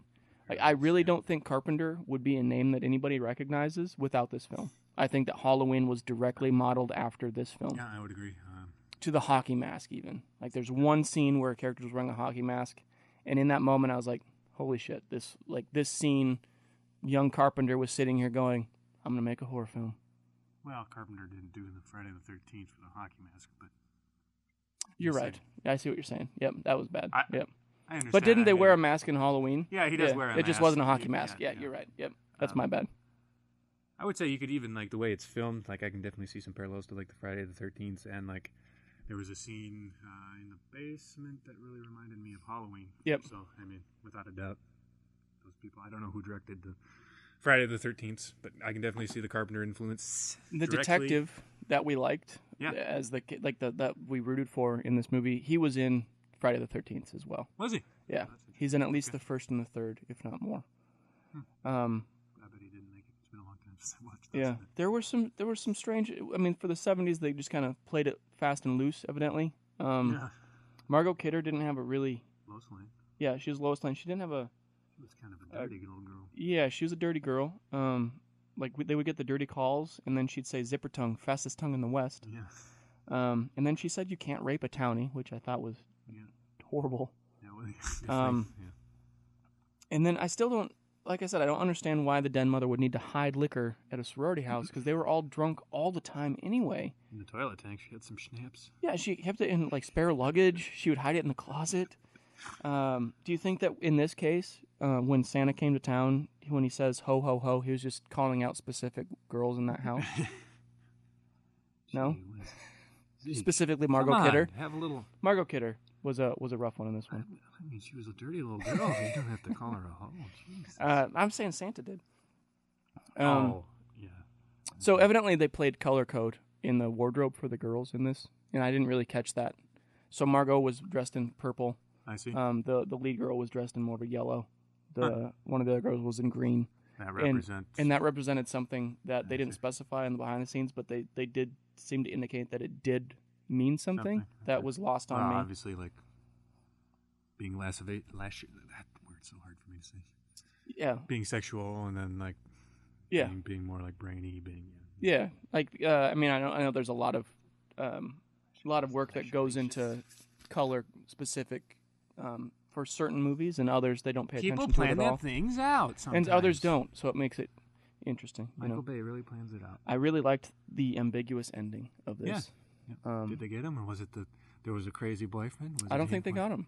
Yeah. And I'll get to that in just a second. But there were 7 deaths, and I liked that the cinematographer had to create a harness so that it was the cinematographer's hands that you would see climbing on the outside of places, and the camera was rigged so that when he strangled that girl with the dry cleaner plastic, those were his hands too. So it was like before, like these were big cameras. It wasn't like a GoPro could be just mounted. Right. It was a convoluted system. So I liked that. And it's pretty cool. I forgot I was going to mention that this has got to be one of the first, if not the first, and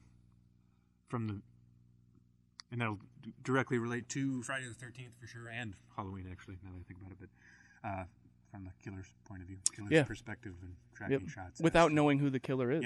Yeah. It was one of the 4 one of the first horror films that they say wasn't a straight up B movie.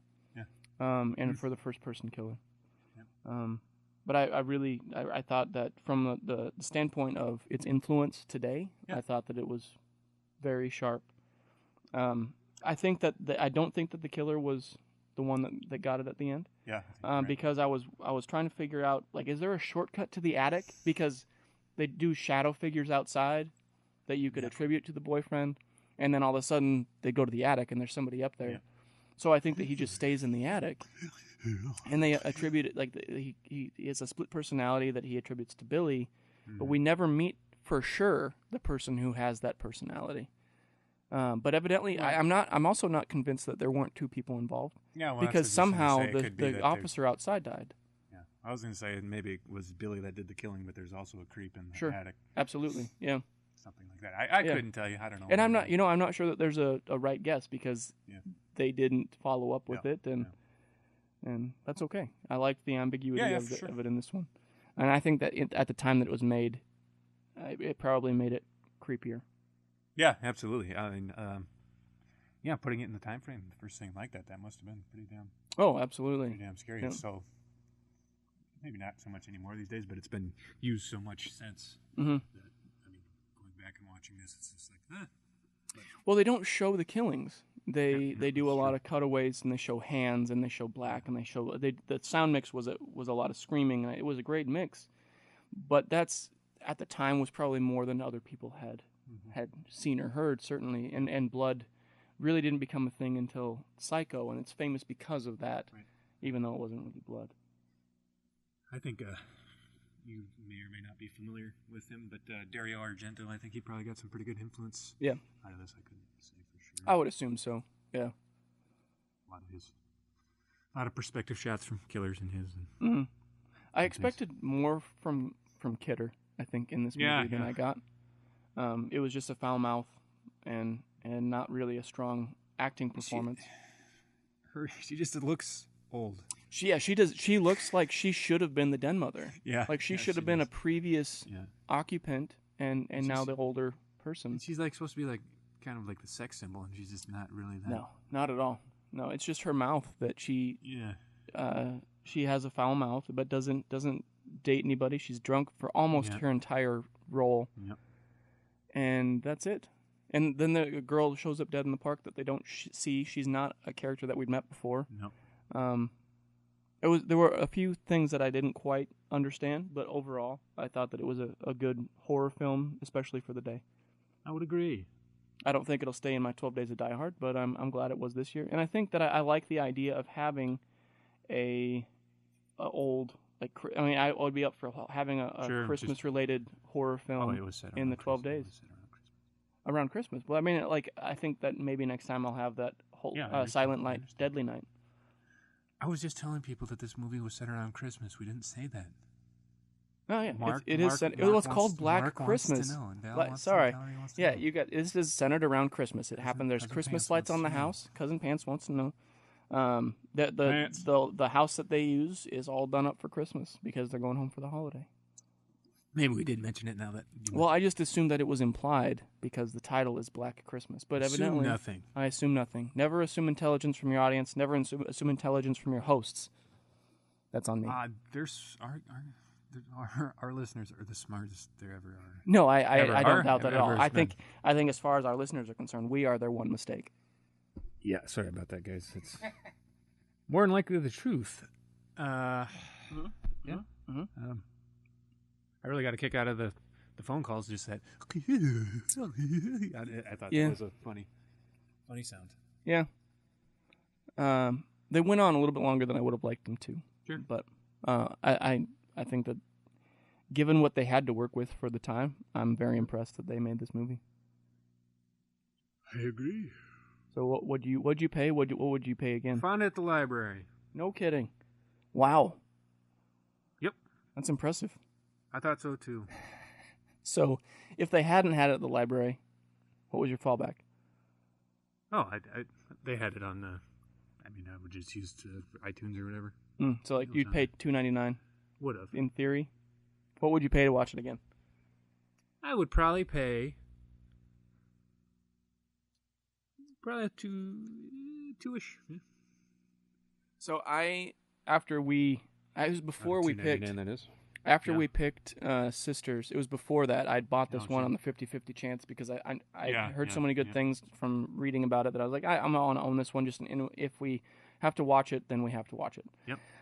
So it cost me $14 to own. Okay. Now that I've seen it, I think I would pay $7.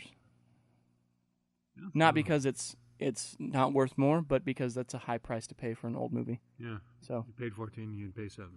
Not to give it 50%, I just wouldn't pay it as much for it again, especially since you found it at the library. We've got kind of a convoluted rating system, don't we? Well, you got it for free, and I paid way too much. Yeah. So assuming that I had paid 7, I would pay 5 to give it that perspective. I think we're about in agreement there, somewhere around 75%. Yeah, I think that it moves slow. It's if you own it, it's more for nostalgia purposes and influence rather than like you're not going to sit and watch it on Halloween every year. No, nor Christmas. Yeah, nor Christmas. Unless are you related to Elvis? Go ahead. Are you related to Elvis? No. I am. So I will. So you will be. Yeah, I didn't realize that was. Oh well, I knew you were a king. I just didn't realize you were that king. Nobody told me. Well, now you'll be watching it every Christmas. So. Lucky me. You're welcome. How do you think our life would have been different had we chosen this? No, we wouldn't have Brewster. We probably would have ended up watching Friday the 13th in some aspect because the detective. Yeah. Yeah, it would have been, I think it would have been a little bit better, but I do appreciate that we have Brewster as just this. Yeah, it's almost a curse word now. Yeah, even in our off-the-air conversations. Spawned a lot of funny. It was kind of a fun failure again of a movie. Everyone, do not watch. Don't watch Brewster McCloud. No, do not do it. Stay away. Let us be the best part of that movie for you. Let us do something. One thing. Let us do one thing for you. We watched something really, really bad. Yes. Stay away. Yep, please. I'm really excited, Zeke. Why? Because we are on to the next last movie. No, the next movie. The next movie. Yep. Yeah, in your mind, we still have 2 left. I'm sorry. We had to cut When Harry Met Sally due to time. Who makes this decision? It was voted on earlier, prior to the show. By whom? It was a private survey. Of who? Of the hosts. So just you? Well, it went to both of us. Did you not get it? Votes were due. Votes were due prior to recording. Did you send it by UPS? I sent it by carrier pigeon. It's a really busy. It may have gone to the corner of Afton and Afton. That's just an oversight. I need to run. That's my bad. Do you have 17 hours? 17. Yep. We'll just take a 17-hour break. We're gonna let the audio roll though. It's very important to him. So this is a fun aside on Rob's drive home for the holiday. Skunk Bear is his. Yeah, you heard him yelling. He is. That was frogs. Yeah, he has been a uncredited guest frequently on the show. 2 boys, 1 cat, 1 girl. Almost changed the name. Yep. And he did not take to the drive with Rob and Abby on the way home. He messed himself repeatedly. Real bad too. Real bad. And poor guy. Well, poor you. I mean, yeah. Poor everyone. I mean, it was an unfortunate situation. I mean, ladies and gentlemen, he's a long hair and he had diarrhea, and it just. It's hard to clean that, I'd imagine. I mean, it was, especially when you're on the road and you don't really have the right supplies, and you can't really You just push him into some snow. That's a good idea. Didn't think of that. No, we managed to find some baby wipes. Okay. I was real close to vomiting. Yeah. It was pretty nasty. Then we cleaned him up as best we could, and then. And you just do it again. Did you keep feeding him? Where'd it keep coming from? No, I mean, we should have taken his food away, but we didn't. So it was all just stuff he'd. Okay. Eaten he just in the past, he was stress eating X amount of time, and it backfired on him. And you. I mean, he didn't know he was going on a trip. Sure. And we knew that he has a poop problem, but it's usually like a pretty easily. It's like a one and done. Yeah. But this time, anyways. This time was like once an hour. Yep. It was on the hour. A lot of fun. Welcome to the road, Skunk Bear. I think there's some egg residue at the bottom of my drink here. It's 2 drinks later, and he's still got some egg in there. Down the hatch. Yep. Dom DeLuise will be proud. Cheers, Dom. Here's to you, Dommy. He died not crazy long ago, is that right? No, not crazy long ago, yeah. I remember hearing about that. Yeah, I was a fan. Still am.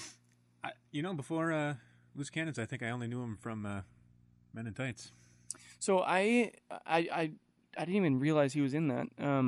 Briefly, but I knew him more from his appearances on Johnny Carson than from his movies, and he'd always talk about these great films that he was in, and I'd never seen them. Yeah. But the reruns are always on, and I'll still sit down and watch them when they're on.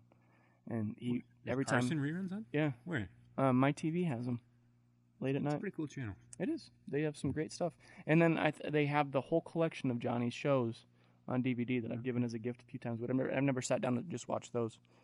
But when he's on, I'll sit down and watch the whole segment. Yeah, because it's usually a great assortment. Sure. It's with they got Dean Martin, and any of the cast from his shows Sammy are Davis. pretty.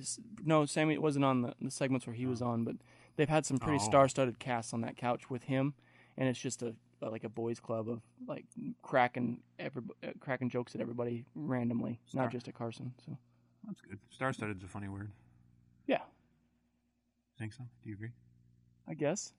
Yeah, I don't know. I don't know its origin, but it seems strange. I get it.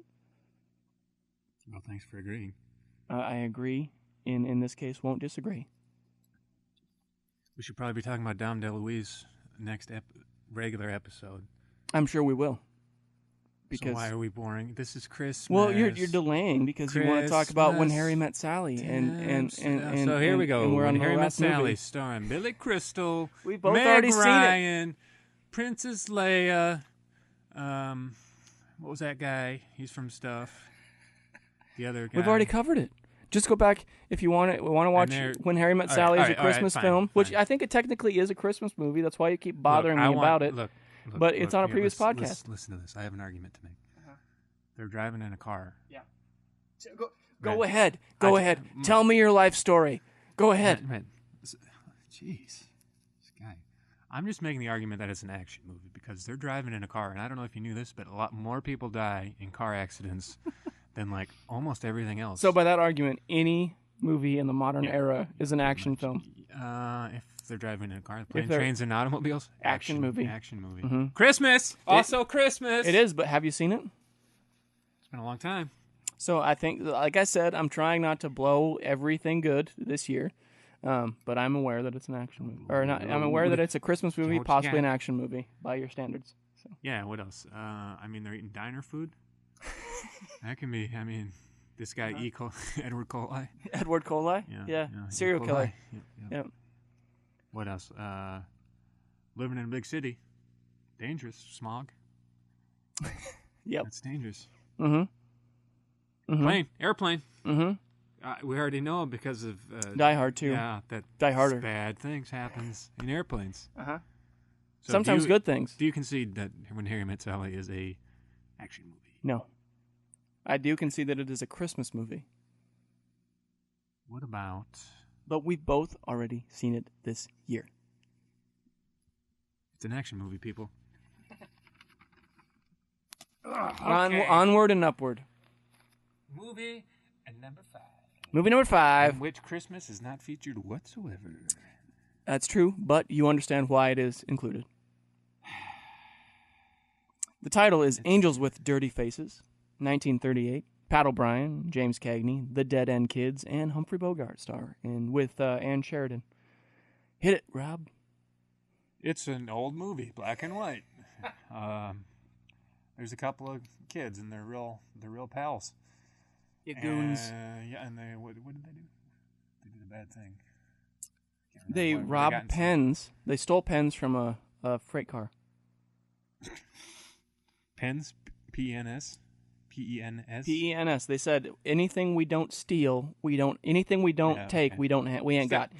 What we don't take, we ain't got. That's the line. Rocky Sullivan. Yeah. Anyways, they steal pens from a freight car. They're kind of hustlers, street kids, street urchins, street rat, riff raff, street rat. I don't buy that. Is there something? Let's not be too hasty. So anyways, the cop catches them.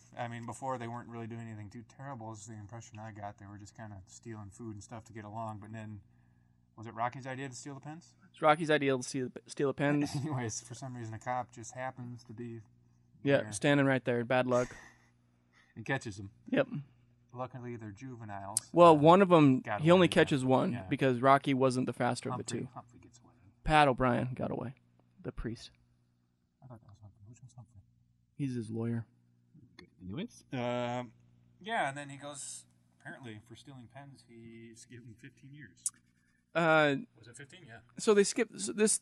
Go ahead and I'll do asides after you get through the. Okay, and then he gets Rocky. That's Rocky. He went to juvenile detention, or maybe they tried him as an adult. I couldn't tell you, but he's away for until they're adults, to say the least.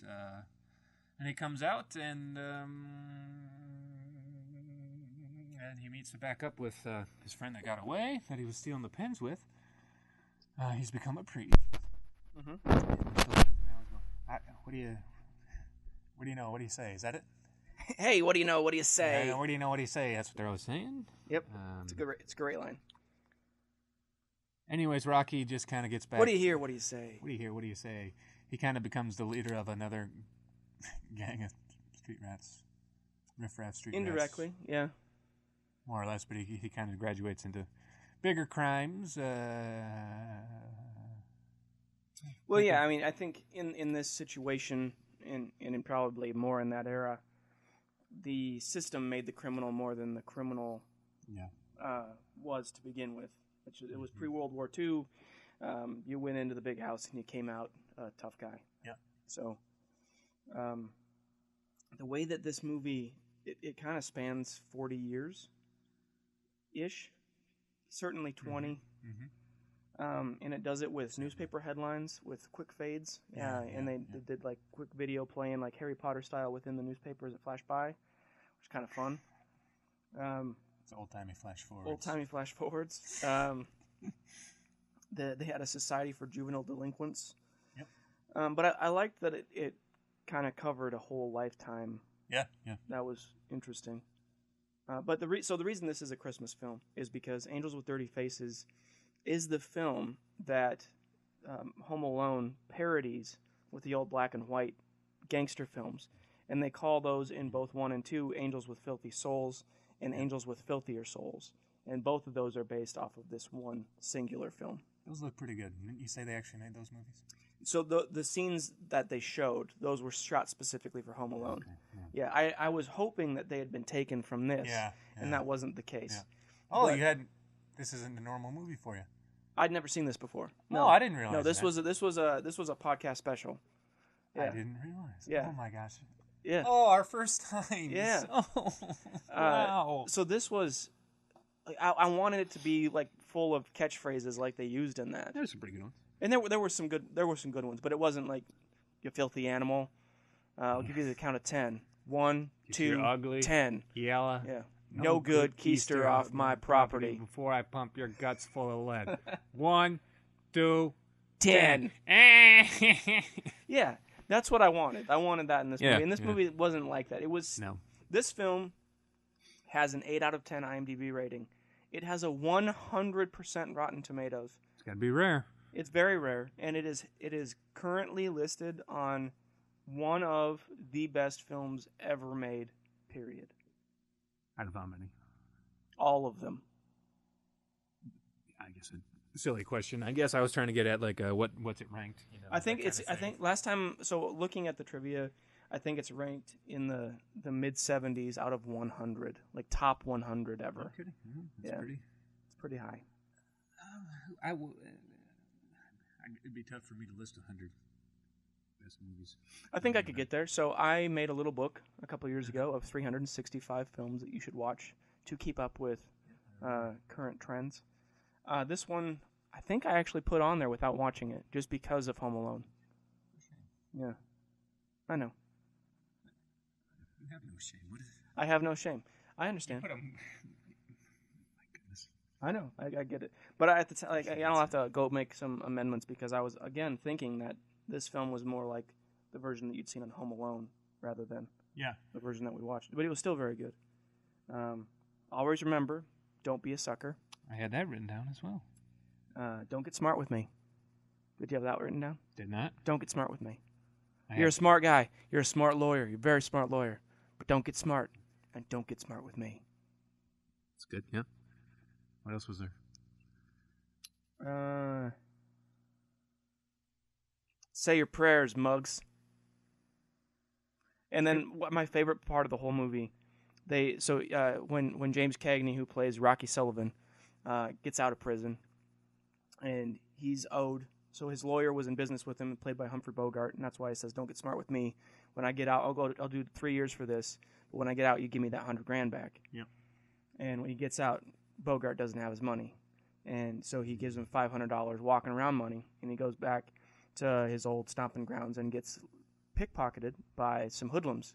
Yep. And he smiles because he knows where they're going. Yep. And he meets them back in their lair and holds them up with a fake gun in his pocket and gets his money back. Finger in the pocket, And then they kind of they're huge fans of his. So he brings them all back to his apartment with who's managed by his old neighborhood kind of crush. She had a crush on him. He made fun of her. Yeah. Anyway, he buys them all dinner. They go get beans, and they call it Irish caviar, and I loved that. I missed it. Irish caviar was just canned beans. I thought that was fun. Interesting. What'd you think? I'm just gonna. You didn't mention pulled a boner. What a boner! If you made a mistake, they say, "What a boner!" Pulled a boner. Yep. I really pulled a boner. Yep. Then I really think. Is that really supposed to Which be how in people? the modern era you don't really want to do that. Yeah. Well, you really pulled a boner. Yeah. Huh? The accents. I like. It's pretty iconic for people to make fun of. I don't know if that's really how they talked or how they were supposed So to everybody in it was from New York. The Whites. And I think Hey, how's it going? I think that's just how they spoke. Yeah. I guess it just seems silly. I like the attention to like the suits and the hair, even from background characters. Like everybody was just done up to they were. make look good. I like that. It was probably more important back then. Yeah. So to expand a little bit on your synopsis, the two guys that stole the pens at the beginning. Yeah. Cagney becomes a notorious gangster, Rocky Sullivan, and Pat O'Brien, who was his friend, the older version, becomes a priest, and he's kind of the caretaker of these street urchin boys, tries to get them on the straight and narrow, and maintains his relationship with Rocky, and kind of knows that Rocky's a good guy, but Just bad. he just makes bad choices. And to his credit, though, he really doesn't do anything horrible except want to run a business. Yep. When he gets out of jail, like he's not a straight up criminal that everybody gives him credit for, and he's a sharp guy. He knows when he's in danger, I guess. But what I liked about this film that you really don't see a lot of is the relationship that they had as kids carried over to as adults. Yeah. And both of them, like in everybody has friends who are like, we're going to let you get away with murder because I've known you forever. Yep. And if you need a shovel, I've got a shovel. And that's kind of how these guys were. And at the end, Cagney, with Bogart and their boss in the room, Cagney says, Pat O'Brien's character, the priest, decides he's declaring war on crime, and even if that takes Cagney down, it's better for the greater good, and it's kind of the greater good philosophy. And in the room with Humphrey Bogart and their boss, they decide that they're going to take the priest out, and Cagney takes them out instead. Yep. And that causes a whole mess, and Cagney, that's when he becomes the true criminal, because he's just indiscriminately killing people. Yep. At that point. But then it's the priest who comes in and tries to walk him out, but he's arrested and put on death row. And then to try to make a point, the Pat O'Brien's character asks him to turn yellow at the end, which is totally uncharacteristic. He's been a tough guy throughout the whole thing. He wants him to beg for his life and repent before they put him in the chair. And for the sake of the kids. For the sake of the kids, so that they don't hold him up as a hero. And Cagney can't understand that because he wants to be a legend. But at the very, very last minute, he kind of sees the light, so to speak, and he doesn't. And he doesn't go as a tough guy. He starts screaming and yelling and begging, and at the end, everybody's disappointed that he wasn't the true champion of crime that they want him to be. It was just poor Rocky. Poor Rocky. I liked him. This launched his career. So this was before Public Enemies. Mm-hmm. It was before White Heat. And White Heat was his true, I think that was his peak. And actually, Francis Ford Coppola, because he had constant fights with, help me. Say it again, sorry. Francis Ford Coppola had constant fights with... in what movie? What are we talking about? Godfather 2. It must have been... Marlon Brando. Right, he had constant fights with Marlon Brando. Just happened to have a magazine with Marlon Brando. And so because Coppola, there was a pay dispute for Godfather Part 1, and Marlon didn't show up for work for principal photography on Godfather Part 2. And Coppola tried to bring back Cagney from retirement for that role. Really? Oh, and cool. Even that, he just said, nope, I'm retired, I'm staying retired. And that was the end of it. So he really had that kind of integrity. He did, yeah. Cool. Yep. He had his run, and he was happy to stay retired. Although, I kind of wish he hadn't, because that would have been fantastic to have him in one last hurrah. That's true. Because the movies that I've seen him in, I've loved. But briefly, say why you know who James Cagney is. Because that's why everybody our age knows who James Cagney is. There's a movie where one character's going and goes, "You dirty rat, you killed my father. Brother. You dirty rat." And it's Ninja Turtles. The first one. Yeah. The true first one. The true first one. Yeah. And that's the only reason I think I know about Cagney. I did, when Zeke handed me the DVD, I borrowed it from him last evening. I did recognize which one he was, and I'm not sure why that is. I think it's just through film classes that we had in college. I know that they covered White Heat. And that's the only thing I can think of is just from that. Anyways. Yeah. I was going to say, fun things. How do they do that kaleidoscope lens thing? Is that an editing technique, or do they actually have a lens like that? So I think they had a lens, but maybe it was a technique. I don't know. I mean, in 1930s, looking at how they did some of the Chaplin stuff, it was all practical. Yeah. So I'm assuming that was done in camera rather than in editing. I found that was pretty cool. Yeah. I think the sound always in these black and white films is so strange, kind of blown out sometimes. Yeah. I mean, it's definitely different. There was no way to level it like we level it now. So it is if they're doing ADR, you can definitely tell. Absolutely. Yeah. I thought the extras, there was just way too many extras. I can't remember what happened in that store. Oh, they tried to kill him in the phone booth. Yeah. Yeah, and the whole town tries to rush in. Run straight. Yeah. So as opposed to today, where if there's a shooting, you run for your life. Back then, they would run towards it and see who was killed. And it was New York City, so it's busy, but I just felt like it was they were over. Not that it matters, and some of them were looking at the camera, the extras. I thought that was funny. I thought the kids were really good actors. Well, they were the Dead End Kids. So they go by 3 or 4 different names. And they were, there was a troupe of, they were all, they came as a package deal. They were discovered in New York, and then they were moved to Hollywood, and they did films as the Dead End Kids or whatever they were known by. And then they eventually split up, and the one tough guy who wasn't the leader in them split off first when his dad was killed. And as a group, they didn't. Independently, they didn't fare very well. But as a group, they were very well known. Yeah, they were great. They did a really good job. Mm-hmm. I think it must be like movies like this where the Three Stooges must have got their ideas. I don't know what those actors' real names are, but there was a lot of no one was going, but there was a lot of slapping and punches and things. The basketball game was very slapstick. Yeah. It was crazy, and I thought the same thing. And I mean, this was produced by Warner Brothers, and Warner Brothers was made possible by the money from the Three Stooges. So I think that was Three Stooges pre this or post this? Post this.